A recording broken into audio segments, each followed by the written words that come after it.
नमस्कार, जेबी कोचिंग में आपका स्वागत है। नालंदा यूनिवर्सिटी इनॉग्रेशन सुर्खियों में बना रहा। आई एम श्योर आपने इस न्यूज़ को पढ़ा होगा। इस वीडियो में हम पूरे मुद्दे को समझेंगे। इनॉग्रेशन के दौरान पीएम मोदी ने रिवाइवल ऑफ नालंदा को beginning of India's golden age कहा। इससे ही पता चलता है कि नालंदा भारत की आइडेंटिटी में बहुत इंपॉर्टेंट है। 12वीं शताब्दी में इसे पूरी तरह से डिस्ट्रॉय किया गया था। 19वीं शताब्दी में इसके अवशेष मिले थे और उन्हें एक पुराने विश्वविद्यालय के स्वरूप में रिकॉग्नाइज किया गया था या उन्हें पहचाना गया था कि ये एक पुरानी यूनिवर्सिटी या स्कूल थी। नालंदा यूनिवर्सिटी के रिवाइवल का मुद्दा एजुकेशन, हिस्ट्री और इंटरनेशनल रिलेशंस के संदर्भ में महत्व रखता है। हम इसे रिवर्स में पढ़ेंगे। पहले नए कैंपस के बारे में, इसके इनॉग्रेशन के बारे में समझेंगे और सरकार ने किस एक्ट के अंतर्गत इसका पुनरुत्थान किया है वो भी जानेंगे। इसके बाद हम हिस्ट्री कवर करेंगे। इसे किसने बनाया था, सब्जेक्ट्स क्या थे, टीचर्स कौन थे और इस पर हमले कितने और कैसे हुए। एंड में हम इससे रिलेटेड एमसीक्यू भी प्रैक्टिस करेंगे। तो आइए शुरू करते हैं। देखिए, बीबीसी की ये न्यूज़ है, आप बोल्ड में नीचे देख ही सकते हैं कि ऑक्सफोर्ड यूनिवर्सिटी बनने के 500 साल पहले इंडिया में नालंदा यूनिवर्सिटी ऑलरेडी थी, जहां 9 मिलियन किताबें थी और 10,000 स्टूडेंट्स फॉरेन से भी पढ़ने आते थे। सो ऑक्सफोर्ड यूनिवर्सिटी के 500 साल पहले से इंडियन नालंदा यूनिवर्सिटी की ये सिचुएशन थी, यानी आप जान सकते हैं कि इसका क्या महत्व है भारत की हिस्ट्री में। सबसे पहले न्यूज़ कवर करते हैं। PM Modi inaugurates Nalanda university in Rajgir, Bihar. So इसका फॉर्मल इनॉग्रेशन हुआ है हमारे माननीय प्रधानमंत्री द्वारा, श्री नरेंद्र मोदी।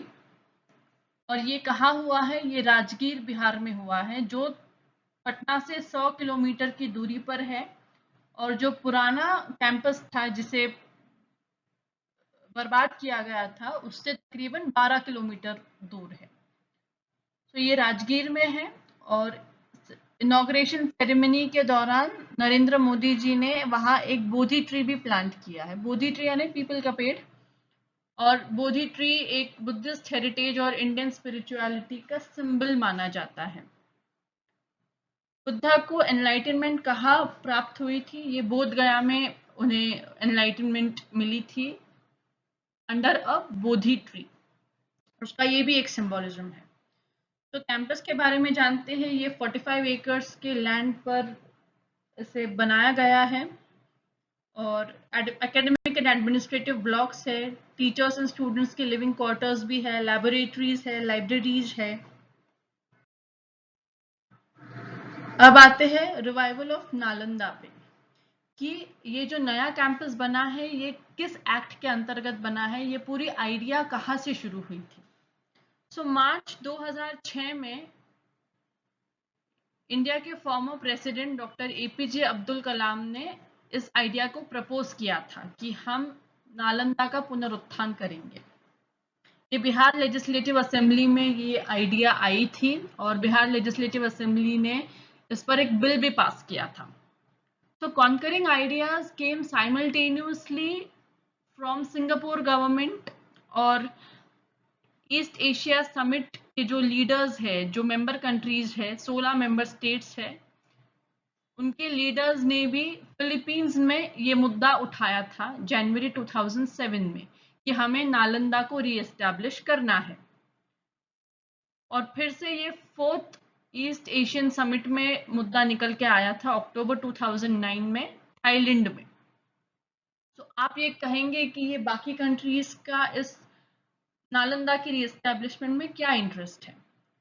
तो पुराने जो नालंदा यूनिवर्सिटी थी, यार एंशियंट नालंदा यूनिवर्सिटी, वहाँ फॉरेन स्टूडेंट्स भी सीखने पढ़ने आते थे फॉरेन के टीचर्स भी वहाँ सिखाया करते थे। सो इसलिए this is not just an Indian university, but it is an Indian university which welcomes foreign students and foreign teachers, which is always done that। और आज जो रीएस्टैब्लिशमेंट हुआ है ये उन्हीं लाइंस पर है। सो जैसे ये डिमांड बढ़ने लग गई, इंडियन पार्लियामेंट ने नालंदा यूनिवर्सिटी एक्ट पास की 2010 में, और इस एक्ट के दौरान एक लीगल फ्रेमवर्क दिया गया कि नया इंस्टीट्यूशन कैसा होना चाहिए। और 2014 में पहली बैच एनरोल हुई थी स्टूडेंट्स की। सो ये कुछ हिस्सों में इसका एनरोलमेंट और पढ़ाई वगैरह शुरू है, लेकिन ये जो नया कैंपस है ये एक्सपेंशन ही समझ लीजिए आप, एक नया कैंपस बनाया गया है जिसका भी इनॉग्रेशन हुआ है। तो नालंदा यूनिवर्सिटी को एक कोलैबोरेटिव एफर्ट के व्यू में देखा जाता है, अ collaborative effort between India and other east Asian Nations, symbolizing a renewed focus on regional knowledge exchange। तो एंशियंट नालंदा यूनिवर्सिटी है जिसके अवशेष मिले थे, उन्हें यूएन हेरिटेज साइट डिक्लेयर किया गया था 2016 में। आगे बढ़ते हैं कि इस यूनिवर्सिटी को कौन से देश इस यूनिवर्सिटी को सेटअप करने में मदद कर रहे हैं। इन टोटल 17 कंट्रीज है other than India.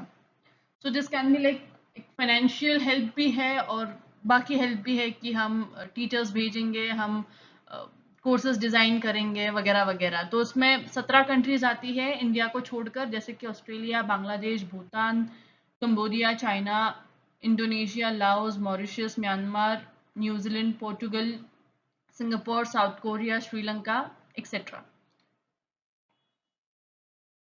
So let's now discuss about the new campus। ये नया कैंपस जो है ये आर्किटेक्ट बीवी दोषी ने डिजाइन किया है। ये वास्तुशिल्प कंसल्टेंट्स के आर्किटेक्ट है। कंपनी का नाम भी याद रखिए, वास्तुशिल्प कंसल्टेंट्स, और आर्किटेक्ट का नाम है बीवी दोषी। और इन्होंने डेलिबरेटली सिर्फ 8%, टोटल एरिया का सिर्फ 8% यूज किया है बिल्डिंग कंस्ट्रक्शन के लिए, ताकि जो पुराना सेटिंग था नालंदा यूनिवर्सिटी का उसे हम मैच कर सकें। ओपन रूम्स दी गई है as study centers, then bottle shape bazaars है, शॉपिंग आर्केड्स है स्टूडेंट्स के लिए, और ये पूरा एक नो व्हीकल जोन है, यानी कि अंदर आपको गाड़ी चलाना अलाउड नहीं है। आपको या तो पैदल चल के जाना है या तो आपको बाइसिकल्स यूज करनी है विद इन द कैंपस। ये एक नेट जीरो ग्रीन कैंपस है जहाँ वाटर बॉडीज काफ़ी सारी है और एक ऑन ग्रिड सोलर प्लांट है। नेट जीरो ग्रीन कैंपस यानी यहाँ कार्बन एमिशंस नहीं है या कार्बन फुटप्रिंट जीरो है। रिसाइकलिंग फैसिलिटीज दी गई है, वाटर ट्रीटमेंट है और एक सिग्निफिकेंट ग्रीन कवर है पूरी कैंपस में।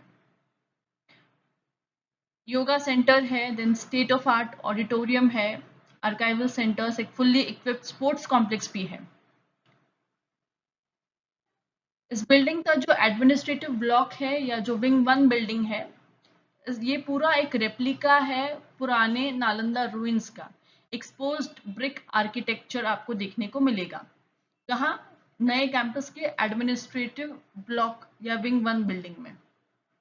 जो यूनिवर्सिटी का मेन वॉल है ये 2 पैरेलल वॉल्स से बना है और बीच में एक कैविटी है जो हीट को ट्रैप करने में मदद करती है। तो ये आगे प्लान ऐसा है कि इस ट्रैप्ड हीट से हम पानी भी गर्म करेंगे, जो बाथरूम्स में वगैरह पानी इस्तेमाल होता है वो उस तरह से गर्म किया जाएगा। तो ये एक नेट जीरो ग्रीन कैंपस है, ये उसी के अंतर्गत आता है। तो अभी ये यूनिवर्सिटी 7,500 टीचर्स एंड स्टूडेंट्स को अकोमोडेट कर सकती है। और कोर्सेज की बात करें तो ये सिर्फ पोस्ट ग्रेजुएट और डॉक्टरेट कोर्सेज देगी। हिस्टोरिकल स्टडीज में, इकोलॉजी एंड एनवायरनमेंट में, Buddhist studies, philosophy, comparative religion, international relations etcetera. India का कंट्रीब्यूशन तकरीबन 684.74 करोड़ है। चाइना और ऑस्ट्रेलिया ने $1 मिलियन ईच दिए हैं और थाईलैंड और लॉज ने भी इसमें कंट्रीब्यूट किया गया है। और ये डेटा कुछ अगस्त 2016 का है। नेक्स्ट पढ़ते हैं हिस्ट्री ऑफ नालंदा। तो इसकी स्थापना किसने की थी? ये कुमार गुप्त ने फाउंड किया था। गुप्त डायनेस्टी के कुमार गुप्त इन 427 सीई या 427 common era in modern day Bihar in 5th century. ठीक है, मॉडर्न डे बिहार उस वक्त ये मगध था, और राजगीर जो है, जो मॉडर्न डे राजगीर है, इसका नाम राजगृह हुआ करता था, और ये मगध का पहला कैपिटल था। नालंदा पॉपुलर हुआ हर्षवर्धन और पालस या पलास मोनार्क्स के अंडर। और यहाँ स्टूडेंट्स कहाँ से आते थे? ये ऑल ओवर एशिया से स्टूडेंट्स आते थे, including China, Korea, Japan, Tibet, Mongolia, Sri Lanka and other south east Asian countries. इनका करिकुलम काफी कॉम्प्रिहेंसिव था, सिर्फ बुद्धिस्ट स्टडीज नहीं थी, बट सब्जेक्ट्स जैसे philosophy, fine arts, astronomy, mathematics, politics, Vedas, linguistics, medicine etcetera, ये सब भी उसमें इंक्लूड किया गया था। एक कॉम्प्रिहेंसिव लर्निंग और रिसर्च सेंटर था ये। चाइनीज स्कॉलर ज़ुआंग एंड मोक्षदेव, ये एक चाइनीज बुद्धिस्ट मंक थे। ये यहाँ 5 साल तक इन्होंने पढ़ाई की under the reign of Harshavardhan. So ये हर्षवर्धन के टाइम में आए थे, और ज़ुआंग ने अपने साथ स्क्रिप्चर्स जो है वो साथ में लेकर गए और उसे चाइनीज में ट्रांसलेट किया। इन 670 AD अनदर चाइनीज पिलग्रिम आई सिंह विजिटेड नालंदा, और उसने अपने रिकॉर्ड में बताया कि नालंदा में 2000 स्टूडेंट्स रहते थे, लाइक रेजिडेंशियल स्टूडेंट्स रहते थे, वहाँ हाउसिंग कैंपस था, और ये जो है कुछ 200 विलेजेस से सपोर्ट करते थे पैसों के माध्यम से। तो ये पैसे दिया करते थे।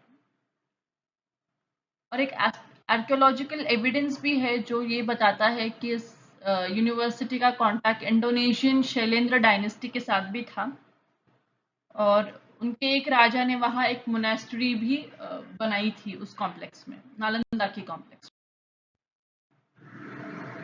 कहते हैं यहाँ लॉर्ड बुद्धा और महावीरा ने मेडिटेट किया है। और टीचर्स की बात करें तो नागार्जुना, आर्यभट्ट, धर्मकीर्ति जैसे ग्रेट मास्टर्स यहाँ पढ़ाया करते थे।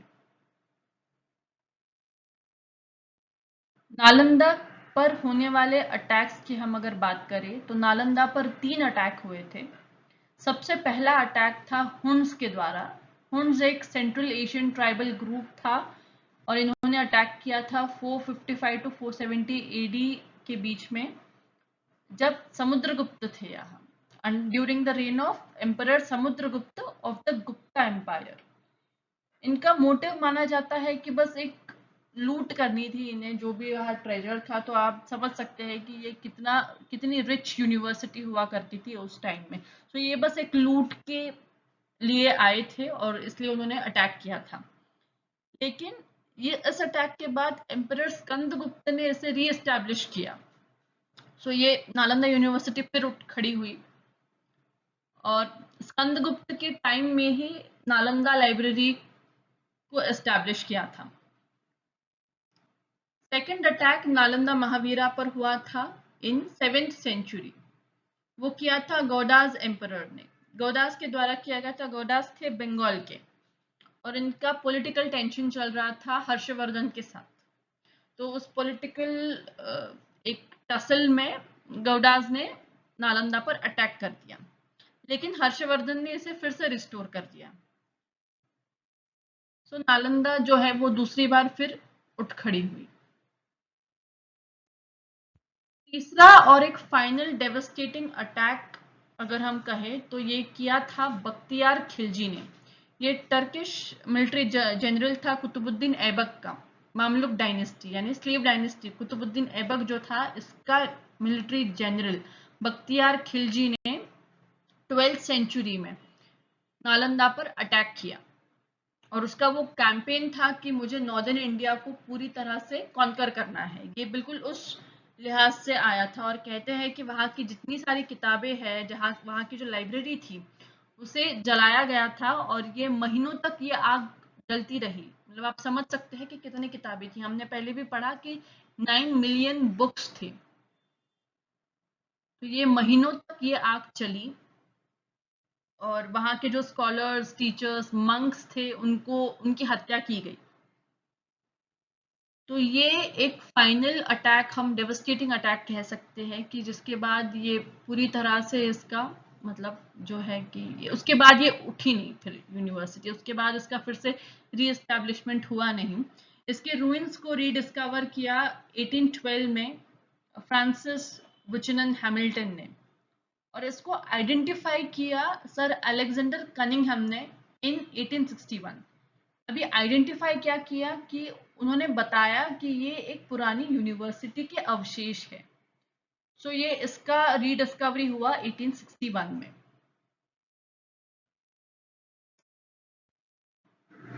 एमसीक्यू पर आते हैं। So which of the following statements is और are correct in the context of Nalanda university. तो सबसे पहली स्टेटमेंट है कि the new campus of Nalanda university is situated in Patna. Patna में है क्या ये? देखते हैं। दूसरा स्टेटमेंट है Nalanda was attacked only by Bakhtiyar Khilji in 12th century या इन 1193 सीई। तो सिर्फ बख्तियार खिलजी ने अटैक किया था नालंदा पर। तीसरा स्टेटमेंट है द आइडिया ऑफ नालंदा's revival was first proposed by former Indian Prime Minister Atal Bihari Vajpayee in 1998। चौथा सा स्टेटमेंट है the new campus is a net zero green campus designed by architect BV Joshi. तो इसका जवाब देखते हैं क्या है। ऑप्शंस आपको पहले दिए गए हैं। ऑप्शन है नंबर 1, 2 एंड 3। बी ऑप्शन है all are correct. C is none is correct. D is only fourth statement is correct. इसका आंसर है कि डी ओनली 4 इज करेक्ट। अभी सिर्फ 4 क्यों करेक्ट है तो एक बार फिर से रिवाइज करते हैं। तो नालंदा यूनिवर्सिटी का जो नया कैंपस है वो पटना में नहीं राजगीर में लोकेटेड है। द ओल्ड राजगृह जो मगध का पहला कैपिटल था। राजगीर पटना से 100 किलोमीटर की दूरी पर है, और जो नया कैंपस बनाया गया है वो जो पुराने रूइंस है नालंदा महावीरा के उससे सिर्फ 12 किलोमीटर के डिस्टेंस पर है। नालंदा यूनिवर्सिटी पर अभी जितने डॉक्यूमेंट्स और एविडेंसेस हमें मिले हैं उसके मुताबिक नालंदा यूनिवर्सिटी पर 3 बार हमले हुए। सबसे पहला हमला किया गया हुन्स ने, जो सेंट्रल एशियन ट्राइबल ग्रुप था, और ये अटैक हुआ था 455 टू 470 एडी में, यानी 5th सेंचुरी में। और इनका ऑब्जेक्टिव था कि बस यहाँ का जो ट्रेजर है वो लूटना है, वो लूट के लिए आए थे। दूसरा अटैक हुआ था गौडास के द्वारा। गौडास जो बंगाल के थे, और इनका पॉलिटिकल टेंशन चल रहा था हर्षवर्धन के साथ। तो उस पॉलिटिकल टसल में इन्होंने जो है नालंदा पर अटैक कर दिया। लेकिन दोनों बार जो नालंदा यूनिवर्सिटी है वो फिर से रीएस्टैब्लिश हुई। जब हुन्स ने अटैक किया था तब एम्परर थे समुद्रगुप्त, उसको रीएस्टैब्लिश किया स्कंदगुप्त ने, और स्कंदगुप्त के टाइम में ही नालंदा की जो लाइब्रेरी है वो एस्टैब्लिश हुई। जब गौडास ऑफ बंगाल थे तब हर्षवर्धन के टाइम में ही उन्होंने अटैक किया था, लेकिन हर्षवर्धन ने ही फिर से नालंदा को रीएस्टैब्लिश किया। और तीसरा सबसे डेवस्टेटिंग अटैक था बख्तियार खिलजी का इन 1193 सीई, जब लाइब्रेरी को आग लगा दी गई थी और वो आग महीनों तक चली। वहां के टीचर्स, स्कॉलर्स, मंक्स, उनकी हत्या की गई। जो लास्ट स्टेटमेंट है, नालंदा यूनिवर्सिटी रिवाइवल का आइडिया सबसे पहली बार प्रपोज किया था फॉर्मर इंडियन प्रेसिडेंट ने, डॉक्टर एपीजे अब्दुल कलाम ने। अटल बिहारी वाजपेयी ने नहीं किया था। फॉर्मर इंडियन प्रेसिडेंट यानी हमारे पूर्व राष्ट्रपति डॉक्टर एपीजे अब्दुल कलाम ने बिहार लेजिस्लेटिव असेंबली में इसको पहली बार प्रपोज किया था इन मार्च 2006। 2006 में इसे पहली बार प्रपोज किया। फिर 2007 में मेरे ख्याल से, हाँ 2007 में फिलीपींस में इसका मुद्दा उठाया गया था ईस्ट एशियन समिट में। उसके बाद 2010 में Nalanda university act Indian parliament ने पास किया, जिसके चलते आज का ये नया कैंपस खड़ा हुआ है। तो आप रिवाइज करते रहिए। आज का टॉपिक हम यही समाप्त करते हैं। अगर आपको इसकी पीडीएफ चाहिए तो मुझे कमेंट सेक्शन में ज़रूर बताइए, मैं टेलीग्राम चैनल पर ऐड कर दूंगी और लिंक को डिस्क्रिप्शन में भेज दूंगी। Thank you.